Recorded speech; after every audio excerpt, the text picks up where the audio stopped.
Göyçay rayonu Ərəbcəbirli kəndində Vətən müharibəsinin qəhrəman şəhidi Məmmədov Xəyal Arifoğlunun doğum günü münasibətilə anım tədbiri keçirilir. Bu gün şəhidimizin 37 yaşı tamam olur.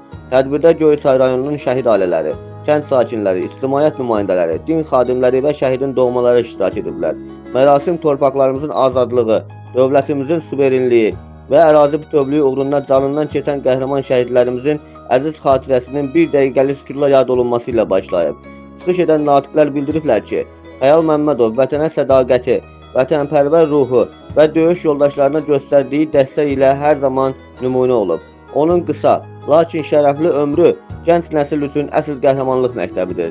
Qeyd olunub ki, o ailəsinə və xalqına bağlı, cəsur və mərd bir gənc kimi hər kəsin yaddaşında yaşayır və göstərdiyi şücaət gələcək nəsillərə örnəkdir. Natiqlər vurğulayıblar ki, şəhidlərimizin qanı yerdə qalmayıb.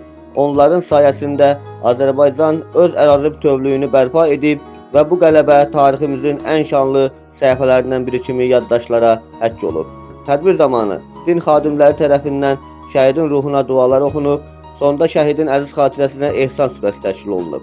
Allah bütün şəhidlərimizə rəhmət eləsin. Etibar Bəşirov, Göyçay naminə.